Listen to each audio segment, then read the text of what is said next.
Welcome to the newest member of the Jeep family, the 2022 Jeep Grand Cherokee 4xe Trailhawk plug-in hybrid. And we're gonna do some off-roading here in Texas in all-electric mode. I've engaged for low. I went into rock crawl mode. The suspension is still lifting up to 10.9 inches of ground clearance, and my sway bar is blinking. It's ready to be disconnected. And it's silent driving. Silent off-roading.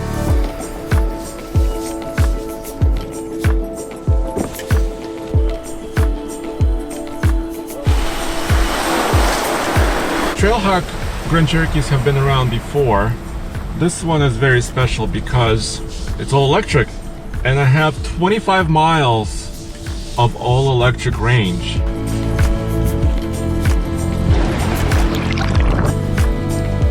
I'm gonna try to make it as difficult as possible on this thing.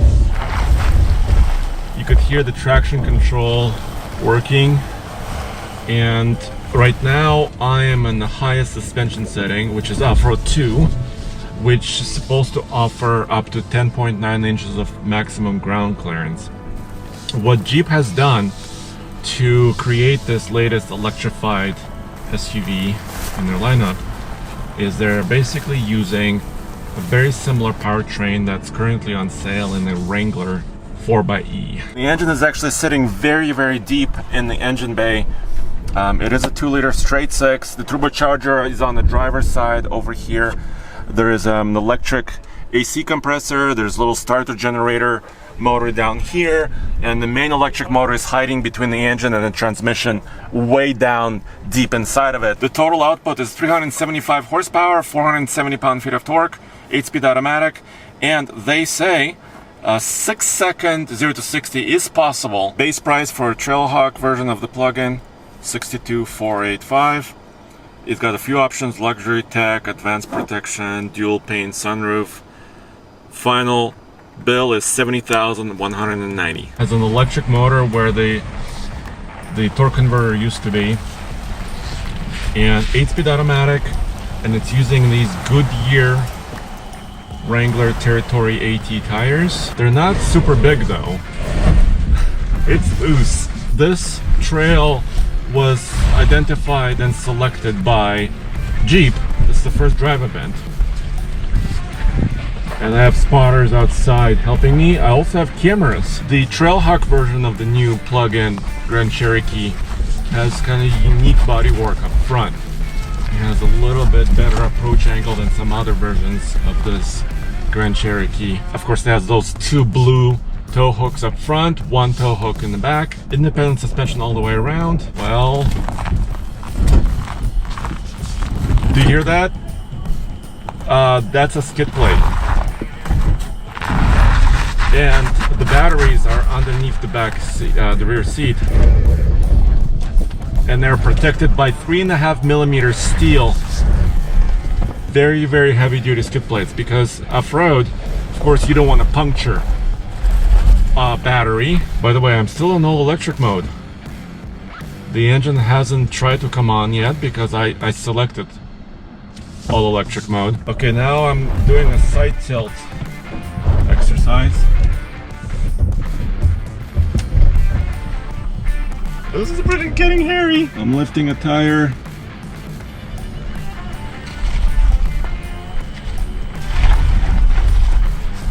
It's turning me. Wow, I want to see a BMW or a Volvo do this. Without spotters, this would be almost impossible. Pretty nuts. I was trying to tell you about the price and competition, but I have to pay attention. The crawl ratio, by the way, is about 47 or 48 to 1 in low range, which I am now.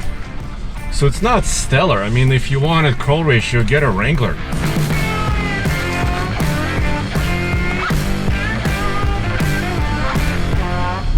There's a cliff on my left. Okay, I'm gonna go a little bit into this ravine and turning all the way. I'm gonna tiptoe down.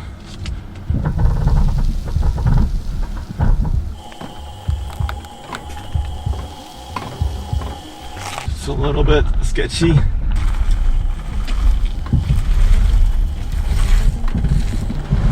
He's saying good. These Jeep Jamboree guys can pick a really gnarly route, and I want to bottom out. I'm hanging.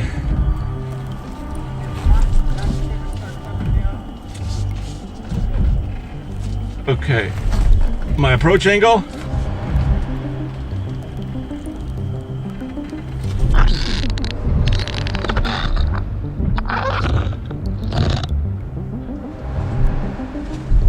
Thank you for that. That was a bit hairy. My tire was a little bit in the air there, wasn't it? It was a lot in the air. I was sweating a little. As part of this drive, I have to go about 100 miles from this location near Austin, Texas, to the off-road area. Right here, it's telling me 98% battery left, 26 miles of electric range, total range 372. And this is not the maximum range that Jeep communicates, because of course that includes, maybe a lot of highway driving as well. There's a hybrid or max regen button right here on the top, and on my driver's left hand side there are 3 buttons: e-save, hybrid, and all electric mode. I'm currently in e-save because I want to save my energy.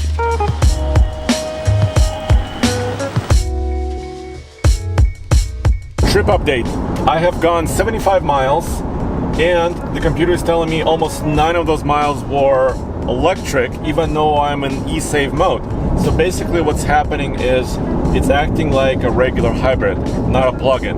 But now I want to switch to all electric mode, which I can do, and I still have about 21 miles, it says, of all electric driving. So here's the update. Went about 76 miles, 8.8 electric, and now I'm switching into all electric, and I want to go back into hybrid. And you can see the green line is my electric motor providing power, and the blue line, there is no blue line because my gasoline engine is off. So let's see how that works.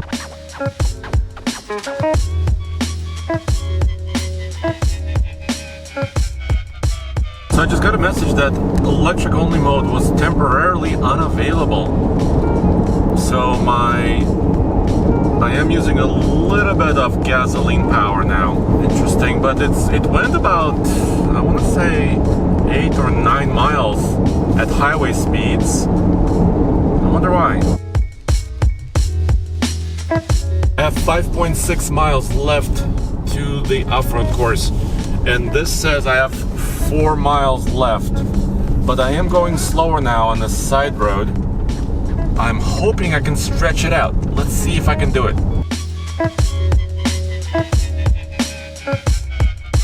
It's getting super close. It says 1 mile of electric range left, 5% battery, but still my total range is still 343 miles, and I've almost gone 100 miles. So yeah, this thing can go a long way. Still moving. Aha! No, it said no thank you. So the final result, 30.6 miles electric, total miles driven 98.1. So yeah, it basically did what it promised, at least about 25 electric miles on a charge, and 23.2 mpg. Still an off-road 2. It's searching for traction, and then... Okay. There we go. Keep coming. Now let's go hard driving. Nice. Come on up. My cameras are trying to help me. Keep coming. All right, let's go. Let's straighten out a little bit. Very nice. Okay. A little bit of accelerator. So the way the system works is, well, obviously, like I told you, there's a 2-liter turbocharged engine that's actually sitting fairly low and far into the chassis.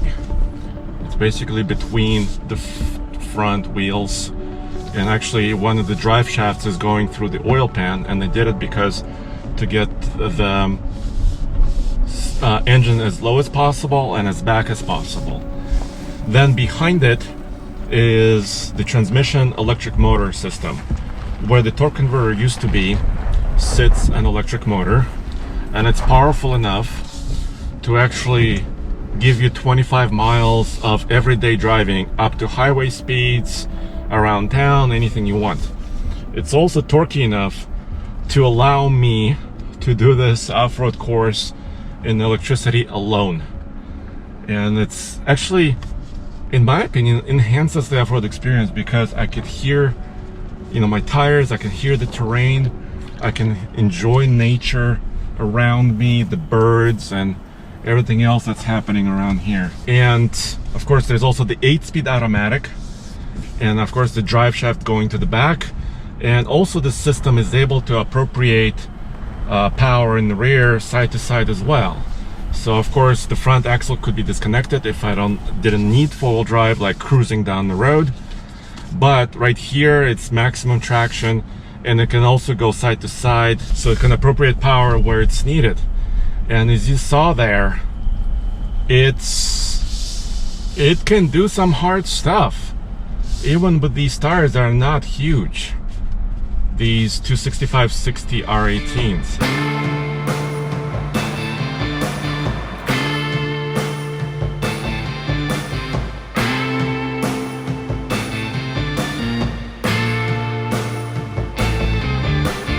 Well, there you have it. The off-road course is complete. Take a look.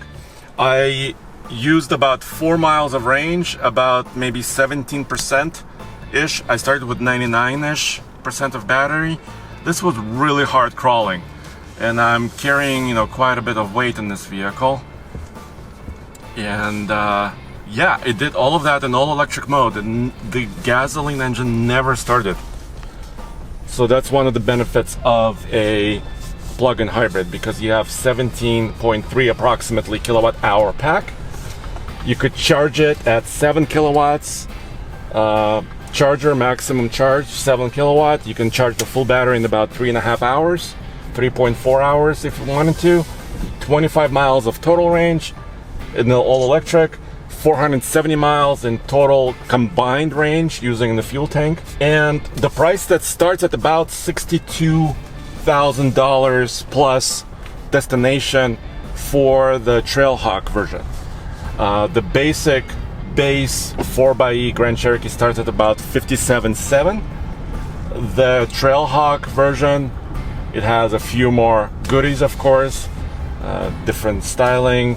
It's got the latest Quadro Drive 2 system. It has the different wheels and tires, all of that stuff. It's almost $5,000 more over base.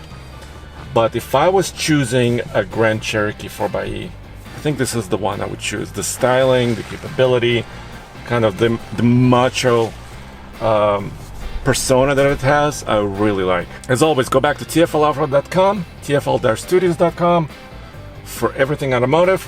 And these 4xe Grand Cherokees are going to be available for sale in the spring, so just about now.